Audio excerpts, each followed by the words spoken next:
고린도전서 15장 16절로 22절 말씀을 한 절씩 교독하고 마지막 절은 함께 읽겠습니다. 제가 먼저 읽습니다. 만일 죽은 자가 다시 살아나는 일이 없으면 그리스도도 다시 살아나신 일이 없을 터이요. 그리스도께서 다시 살아나신 일이 없으면 너희의 믿음도 헛되고 너희가 여전히 죄 가운데 있을 것이요. 또한 그리스도 안에서 잠자는 자도 망하였으리니 만일 그리스도 안에서 우리가 바라는 것이 다만 이 세상의 삶뿐이면 모든 사람 가운데 우리가 더욱 불쌍한 자이리라. 그러나 이제 그리스도께서 죽은 자 가운데서 다시 살아나사 잠자는 자들의 첫 열매가 되셨도다. 사망이 한 사람으로 말미암았으니 죽은 자의 부활도 한 사람으로 말미암는도다. 함께 하겠습니다. 아담 안에서 모든 사람이 죽은 것 같이 그리스도 안에서 모든 사람이 삶을 얻으리라. 아멘. 존 스토트 목사님은 자신의 책 기독교의 기본 진리에서 부활은 크게 두 가지 의미를 갖는다라고 이야기를 합니다. 첫 번째는 모범입니다. 하나님의 사람들은 자신에게 맡겨진 일을 감당하는 가운데 감내해야 하는 어려움들과 고됨이 있습니다. 예수님께서는 십자가를 지심으로 그 모습을 통해서 그의 자녀들이 사명을 감당할 때 어떤 마음가짐을 가지고 있어야 하고 또는 어떤 모습을 보여야 되는가를 직접 보여주셨다는 거예요. 두 번째 십자가의 의미는 구원입니다. 지난주에 나눴던 것처럼 예수님께서 예루살렘에 입성하실 때 어린 나귀를 타고 가신 그 사건을 이해하기 위해서는 우리가 세 가지를 먼저 알아야 됩니다. 첫 번째는 그때 예수님과 제자들만 입성한 것 아니었다. 두 번째로 그때 처음 가신 것 아니었다. 세 번째는 그러나 그때를 제외하고는 전부 다 걸어 들어가셨다라는 사실을 이해할 때 아하, 예수님께서 하나님의 뜻에 따라서 십자가를 지기 위해 나아가시는 가운데 방법도 주님의 방법으로 하셨구나. 스가랴 선지자를 통해서 예고하신 대로 나귀를 타셨구나. 그 말씀을 이해한다는 거예요. 오늘 말씀도 마찬가지입니다. 예수님의 십자가를 이해하기 위해서는 예수님만 십자가를 지신 것이 아니다라고 하는 사실을 우리가 먼저 알아야 된다는 겁니다. 여러분, 예수님께서 골고다에서 십자가에 달려 돌아가실 때 적어도 두 사람이 더 있었습니다. 양옆에 강도들이 십자가형을 받고 죽었죠. 그런데 그 날에만 십자가형에서 죽어간 사람이 있었던 게 아니라 예수님이 돌아가신 그 전에도 십자가형으로 많은 사람들이 죽었고 그 뒤에도 수많은 사람들이 십자가 위에서 죽어갔습니다.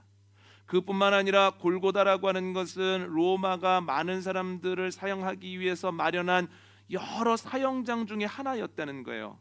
그러므로 얼마나 많은 사람들이 각지에서 십자가에 달려 죽었는지 모릅니다. 예수님만 십자가에 달리신 게 아니라는 거예요. 그렇다면 예수님만 십자가를 지신 게 아닌데 왜 예수님의 십자가가 특별하냐는 겁니다. 많은 사람이 죽었지만 그러나 십자가의 죽음에서 부활하신 것은 예수 그리스도밖에는 없습니다. 예수님의 십자가만이 부활이 결론이기 때문에 예수님의 십자가가 특별하다는 거예요. 정리해서 말씀을 드리면 우리 기독교 신앙의 핵심은 예수 그리스도입니다. 예수님이 하신 일 중에 가장 중요한 것은 십자가를 지신 겁니다. 그런데 그 십자가를 특별하게 만드는 것은 십자가에서 그의 삶이 끝나지 않으시고 죽음을 이기시고 부활하신 사건이라는 거예요. 그래서 우리 기독교 신앙에서 부활은 아무리 강조해도 부족함이 없을 만큼 중요합니다. 강조하고 또 강조해야 된다는 거예요. 여러분, 사도 바울의 말을 한번 들어볼까요? 오늘 보면 17절로 19절입니다. 시작. 그리스도께서 다시 살아나신 일이 없으면 너희의 믿음도 헛되고 너희가 여전히 죄 가운데 있을 것이요. 또한 그리스도 안에서 잠자는 자도 망하였으리니 만일 그리스도 안에서 우리가 바라는 것이 다만 이 세상의 삶뿐이면 모든 사람 가운데 우리가 더욱 불쌍한 자이리라. 아멘. 바울은 이렇게까지 얘기합니다. 주님께서 부활하지 않으셨다면 우리가 믿는 것, 바라는 것 다 헛된 거다. 그리고 주님이 부활하지 않으셨다면 모든 인생이 불쌍하지만 그런데 그 중에서도 기독교인들의 인생이 제일 불쌍한 거다. 당연합니다. 없는 것을 있다고 생각하고 안 되는 것을 된다고 생각하고 오지 않을 나라를 올 거라고 생각하면서 기다렸으니 평생을 속았으니 그거보다 불쌍한 인생이 어디 있겠습니까? 그러나 걱정하지 마십시오. 예수 그리스도께서 죽음을 이기고 부활하셨습니다. 그래서 우리는 불쌍한 자가 아니라 가장 행복한 사람들입니다.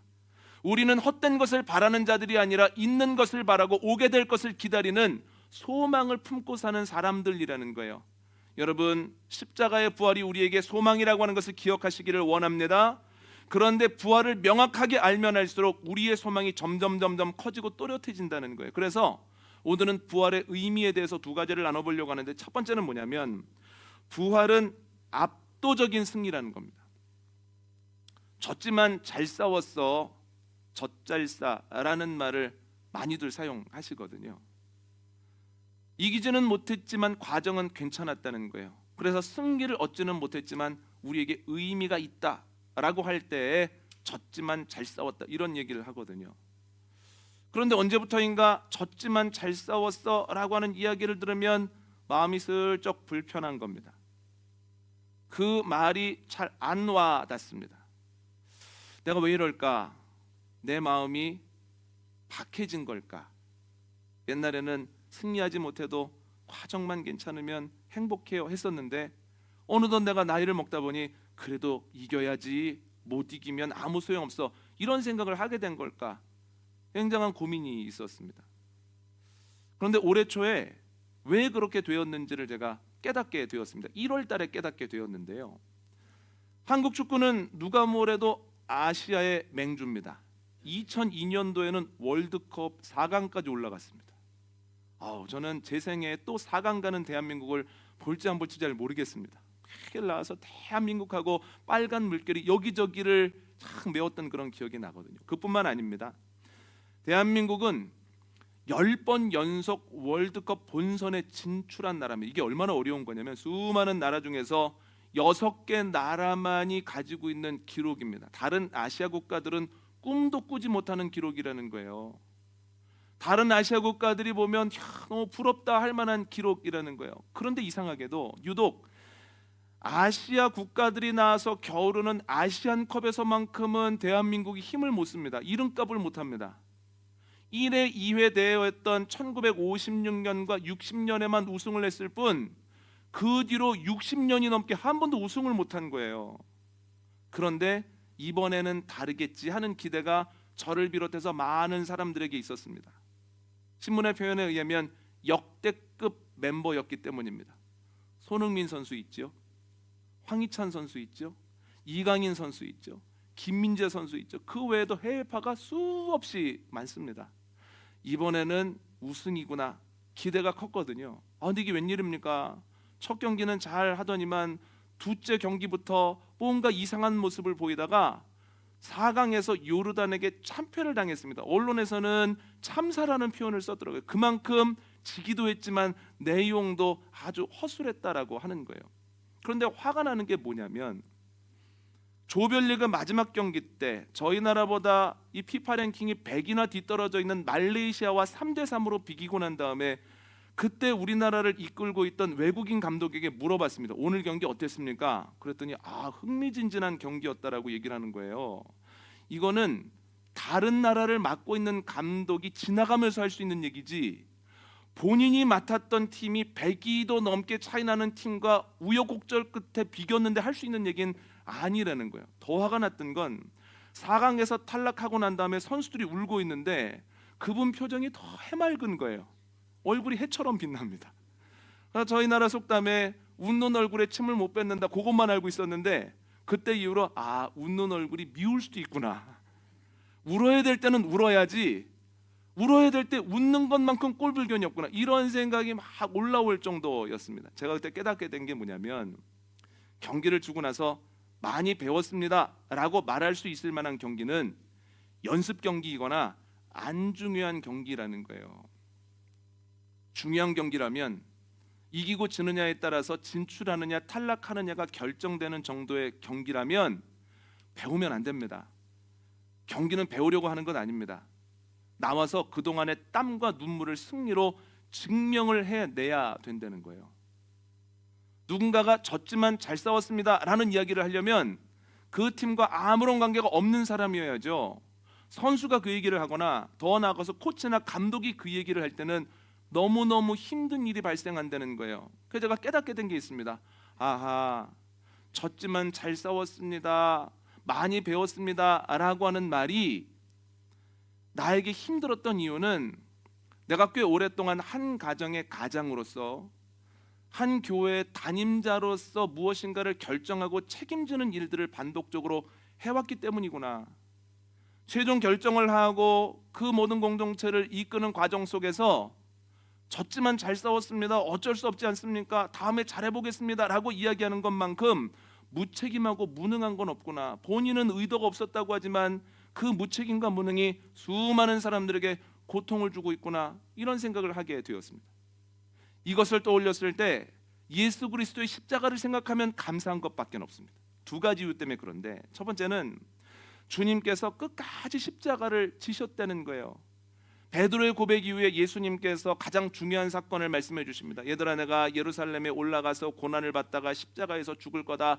그러나 염려하지 말아라. 내가 3일 만에 부활할 거다.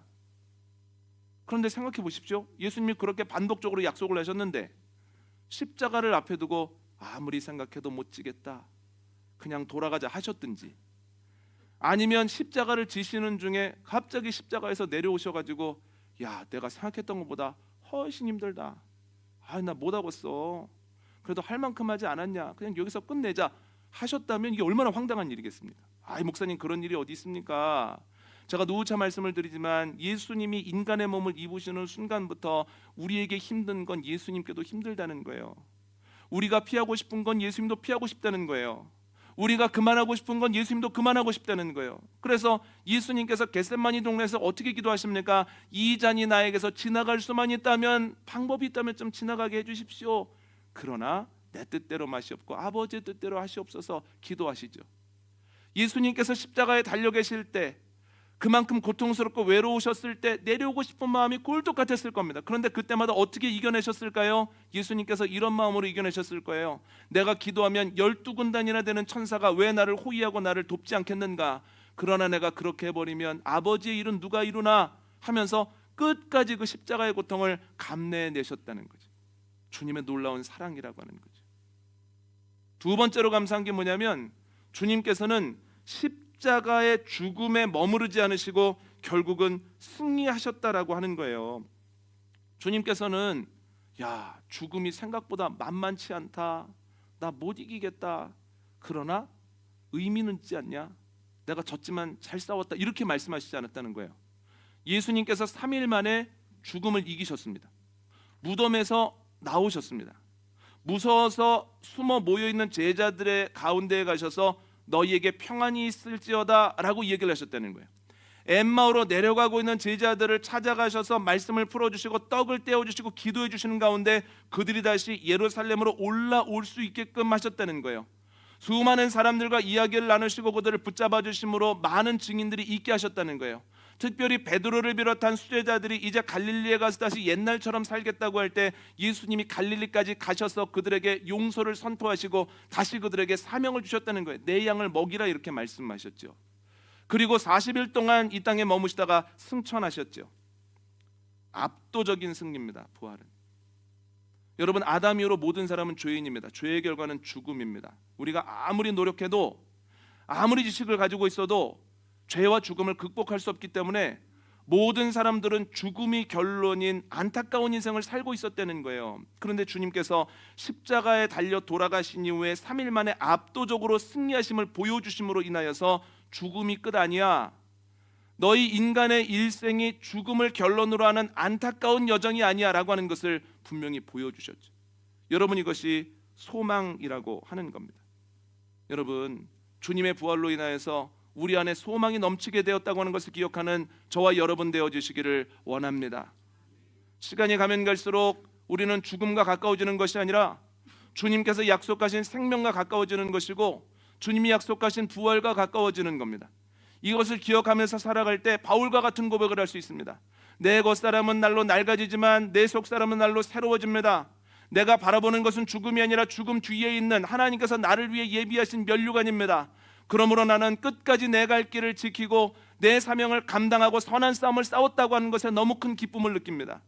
여러분, 주님의 부활을 기억하고 그 의미를 깨닫게 되어질 때 시간이 가면 갈수록 주님과 더 가까워지고, 시간이 가면 갈수록 면류관에 대한 기대감이 더 높아지는 것뿐만이 아니라 주님 안에서 큰 평안과 기쁨을 누리는 저와 여러분 되어주시기를 원합니다. 그래서 주님의 부활은 소망이라는 거예요. 두 번째로는 부활은 확실한 증표입니다. 주님이 부활하셨다는 건 놀라운 일입니다. 그런데 우리가 신앙생활은 끊임없이 물으면서 해야 되거든요. 이렇게 물어봐야 됩니다. 주님이 부활하셨다고 하는 것은 알겠는데 그 부활이 나랑 무슨 상관이 있습니까? 바울이 복음을 전할 때도 베드로가 설교할 때도 이 질문을 했던 사람들이 적지 않았던 것 같아요. 그래서 고린도 교인들에게 바울이 이에 대한 이야기를 하거든요. 오늘 본문 20절로 22절 한번 읽어볼까요? 함께 읽습니다. 시작. 그러나 이제 그리스도께서 죽은 자 가운데서 다시 살아나사 잠자는 자들의 첫 열매가 되셨도다. 사망이 한 사람으로 말미암았으니 죽은 자의 부활도 한 사람으로 말미암는도다. 아담 안에서 모든 사람이 죽은 것 같이 그리스도 안에서 모든 사람이 삶을 얻으리라. 아멘. 20절을 보십시오. 주님께서 부활의 첫 열매가 되셨습니다. 그렇다면 우리는 어떻게 됩니까? 첫 열매를 따라 부활의 두 번째, 세 번째, 네 번째 열매가 된다는 거예요. 주님이 부활하셨기 때문에 우리도 부활하게 되죠. 21절에 뭐라고 얘기를 하고 있습니까? 사망이 한 사람으로 말미암았으니 부활도 한 사람으로 말미암는다는 거예요. 주님께서 부활하시는 것을 보니 부활의 문이 열렸다는 거예요. 22절에서 뭐라고 얘기합니까? 아담 안에서 모든 사람이 죽은 것 같이 그리스도 안에 있는 사람들이 생명을 얻게 된다라고 하는 거죠. 그래서 주님의 부활이 우리와 무관하지 않습니다. 주님이 부활하셨기 때문에 그 문을 열어놓으셨기 때문에 우리도 부활하게 되고 우리도 부활의 그 승리의 문으로 들어가게 된다는 거예요. 근데 여러분, 신앙생활은 끊임없는 물음입니다. 아니 목사님, 정말 그렇습니까? 예수님 부활하셨기 때문에 우리도 부활하게 될까요? 예수님이 부활의 첫 열매이기 때문에 우리가 두 번째, 세 번째, 네 번째 열매가 될까요? 그렇습니다. 그 근거는 뭐냐면 예수님의 신실하심에 있습니다. 예수님께서는 약속하시면 명확하게 지키시거든요. 한번 볼까요? 요한복음 16장 33절 말씀 함께 읽습니다. 시작. 이것을 너희에게 이르는 것은 너희로 내 안에서 평안을 누리게 하려 함이라. 세상에서는 너희가 환난을 당하나 담대하라. 내가 세상을 이기었노라. 아멘. 예수님이 예루살렘 성에 입성하십니다. 그리고 다음 날 성전에 가셔서 성전을 정화하시죠. 환전상을 둘러엎으시고 끈으로 채찍을 만들어서 동물 파는 사람들을 때리면서 다 내쫓으십니다. 그리고 이렇게 말씀하시죠. 말씀에 성전은 기도하는 집이라 일컬었거늘 너희는 이 기도의 집을 강도의 소굴로 만들었다 하면서 막 화를 내시거든요. 그때부터 예수님께 올무를 놓아서 넘어뜨리려고 하는 사람들의 도전이 끊이지 않았다라고 하는 거예요. 우선 대제사장들과 서기관들이 사람들을 보내어 이렇게 묻습니다. 당신이 성전 정화를 했다던데 그 성전 정화의 권위가 어디에서부터 왔습니까? 하늘로부터 왔습니까? 아니면 당신이 원래 가지고 있는 겁니까? 어떤 대답을 해도 낭패를 볼 수밖에 없습니다. 하늘로부터 왔다라고 하면 이 사람 제정신이 아니네. 내 권위로 정화했어라고 하면 하나님의 성전을 자기 권위로 정화를 해. 이 사람은 신성모독이네. 어떤 대답을 해도 넘어질 수밖에 없거든요. 그런데 예수님께서는 답하지 않으시고 이렇게 되물으십니다. 내가 질문을 할 테니까 한번 대답해 보라고.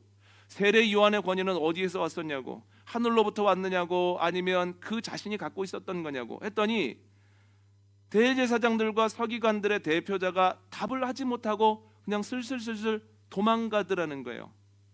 그랬더니 또 바리새인들과 헤롯 당원들이 또 당을 져서 이렇게 묻습니다.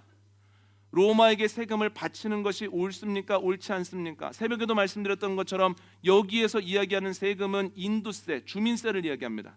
그런데 이것을 낸다라고 하는 건 로마를 인정하는 거예요. 우리가 로마 주민이라고 하는 것을 인정해버리는 겁니다. 그런데 이것을 내지 않는다라고 하는 것은 나는 로마가 싫어, 나는 로마로부터 언젠가는 벗어날 거야, 독립운동하는 마음이 있다는 거예요. 어떤 것을 하거나 낭패를 볼 수밖에 없습니다. 예수님께서 이렇게 하시죠. 동전을 한번 갖고 와봐라.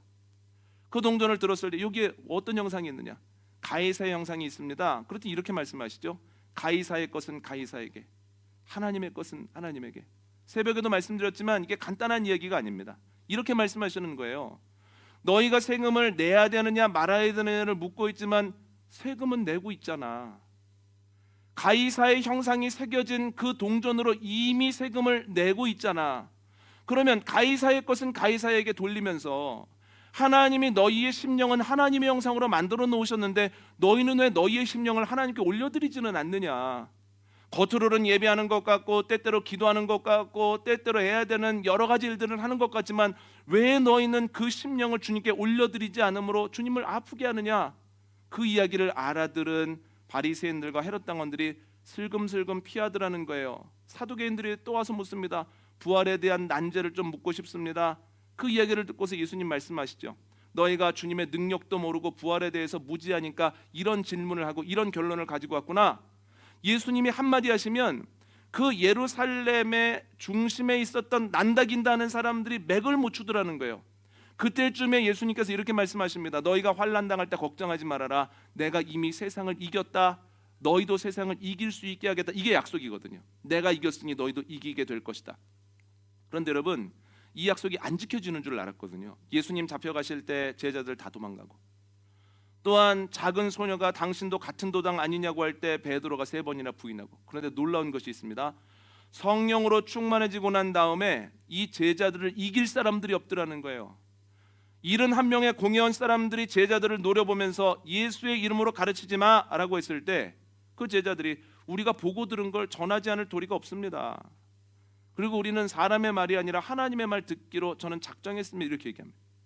시간이 좀 지나서 채찍으로 때리거든요. 채찍으로 때렸더니 겁을 먹는 게 아니라 오히려 막 웃습니다. 우리가 신앙이 성장했나 봐. 그리스도의 고난에 참여할 수 있는 정도의 수준인가 하면서 갑니다. 어떻습니까? 대제사장들과 서기관들이 제자들을 이기지를 못하더라는 거예요. 내가 이겼으니 너희도 이길 거야 라고 하는 그 약속이 지켜지지 않는 줄 알았는데 성령에 충만한 순간부터 그 약속이 온전히 지켜지더라는 거죠. 어떻습니까? 성령에 충만한 스데반을 10명이 넘는 사람들이 이겨내지를 못하더라는 거예요. 사도 바울이 성령에 충만했을 때 얼마나 강력한지 세상이 사도 바울을 감당을 못하는 거예요. 그래서 사도 바울에게 어떤 별명을 붙여줍니까? 전염병 같은 사람이에요. 어디만 가면 그가 믿고 행하는 것이 그냥 퍼져버린다고, 우리가 막을 도리가 없다라고 그렇게까지 이야기를 하지 않습니까? 주님께서 약속하셨죠. 내가 이겼으니 너희도 이길 것이다. 지켜지지 않는 줄 알았는데 시간이 지나고 보니 약속하신 대로 그의 제자들도 승리하더라는 거예요. 여러분, 우리에게도 승리에 대한 약속이 있습니다. 우리도 이기게 되어질 줄 믿습니다. 우리가 기도하고 간구하고 노력하는 가운데서도 이건 어렵나 봐, 안 되나 봐, 회복이 안 돼, 하나가 안 되나 봐, 어쩔 수 없나 봐 하지만 그러나 하나님의 때가 되어지면 우리가 주님의 약속대로 이기게 되어질 줄 믿습니다. 그런데 내가 승리했으니 너희도 승리할 거다, 이 약속만 지켜지는 게 아니라는 거예요. 약속 하나 지키는 것을 보면 그 사람을 알죠. 이 약속 지키시는 예수님을 보면 또 어떤 약속이 지켜질까요? 부활에 대한 약속이 지켜진다는 거예요. 그래서 바울은 확신하는 가운데, 주님의 영에 충만한 가운데 부활하는 우리의 모습을 묘사했는데 한번 읽어보시죠. 고린도전서 15장 53절로 55절입니다. 시작. 이 썩을 것이 반드시 썩지 아니할 것을 입겠고 이 죽을 것이 죽지 아니함을 입으리로다. 이 썩을 것이 썩지 아니함을 입고 이 죽을 것이 죽지 아니함을 입을 때에는 사망을 삼키고 이기리라고 기록된 말씀이 이루어지리라. 사망아 너의 승리가 어디 있느냐? 사망아 내가 쏘는 것이 어디 있느냐? 예수 그리스도가 영광의 몸으로 부활하신 것처럼 우리가 주님의 부르심을 받을 때 우리도 그의 영광의 부활에 참여하게 된다라고 하는 것을 확실히 믿고 보고 썼죠. 몇 주 전 금요일에 최도재 목사님이 10여 년 전에 아버님이 하나님의 부르심을 받을 때의 그 모습을 설교 때 얘기를 해 주셨습니다. 아버지가 오랫동안 투병하시다가 부르심을 받으셨어요. 그런데 부르심을 받는 순간이 점점 가까이 올수록 마음에서 이런 생각이 들더랍니다. 이게 뭐야? 우리 아버지는 평생 동안 신앙생활 하셨는데 주님의 일이라고 하면 늘 순전하게 참여하셔서 장로의 반열에도 오르시고 장로를 받으신 이후에도 그 마음에 변함이 없으셨는데 왜 병은 얻으셨고 왜 그 병과의 싸움에서 이렇게 졌을까? 우리 아버지가 왜 패배자일까? 이 생각으로 마음이 힘들었다는 거예요. 그런데 하나님께서 주셨던 그 생기가, 호흡이 주님께로 탁 하고 떠나가는 순간에 주님께서 머릿속에서 이렇게 생각하게 하신 영상이 있었다는 거예요. 아버지의 숨이 싹 이 세상을 떠나 주님께 돌아가는 그때에 꽃잎 하나가 잔잔한 물에 톡 하고 떨어지는 영상이 머릿속에 그려지는데 그 떨어지는 꽃잎을 큰 손이 이렇게 받아서 이렇게 올려가더라는 거예요. 그것을 보면서 아하, 아버지가 진 줄 알았는데 지지 않았구나. 안 되는 줄 알았는데 안 되는 게 아니었구나. 아버지는 졌지만 그러나 하나님께서 이기게 하셨구나. 아버지는 사망으로 떨어지셨지만 주님께서는 부활로 나를 건져주셨구나 하면서 그 영상이 지금도 나에게 힘을 줍니다라는 얘기를 하더라고요. 여러분, 주님께서 약속하셨던 것처럼 세상을 이기신 주님이 우리를 이기게 하십니다. 그뿐만 아니라 부활하신 주님께서 우리가 주님의 부름을 받을 때에 부활하게 하시고 승리하게 하십니다. 나는 부족하여도 부족한 만큼 주님이 채우실 것이고, 내가 연약하여도 연약한 만큼 주님이 붙들어 주실 거고, 내가 그릇된 길을 걸어간 만큼 바울에게 하셨던 것처럼 그만큼을 쫓아오셔서라도 우리를 구원해내고야 마신다는 거예요. 그래서 부활은 소망입니다. 압도적으로 이기신 주님께서 우리도 죽음을 압도적으로 이기게 하시죠. 여러분, 부활이 무엇입니까? 모든 문제를 이기는 능력입니다. 이런 표현은 좀 거칠 수 있습니다만 교회는 정신 승리하는 것이 아닙니다. 그래, 안 됐지만 괜찮아, 앞으로 좋아지겠지, 이 정도면 잘하고 있는 거야. 아니요. 주님께서는 우리에게 정신 승리를 보여주신 것이 아니고, 정신 승리를 약속하신 것이 아니라 우리에게 최후 승리를 약속하시고 최후 승리가 무엇인지를 보여주셨습니다. 여러분, 최후 승리를 향하여 부활하신 주님과 함께 달려가는 은혜가 저와 여러분에게, 여러분의 가정에, 우리 교회 공동체 안에 넘치게 되어지기를 원합니다. 오늘 말씀 정리합니다. 기독교 신앙의 핵심인 부활은 크게 두 가지 의미가 있습니다. 첫 번째는 압도적인 승리입니다. 주님께서는 모든 문제를 압도적으로, 그리고 죽음까지도 이기셨습니다. 두 번째는 확실한 증표입니다. 세상을 이기신 주님께서 우리가 지금 세상도 이기게 하시고, 죽음을 이기신 주님께서 우리도 죽음을 이기게 하실 겁니다. 확실한 승리, 확실한 증표, 그 부활의 의미를 알고 나아갈 때 참 소망이 저와 여러분에게 넘치게 되어지기를 원합니다.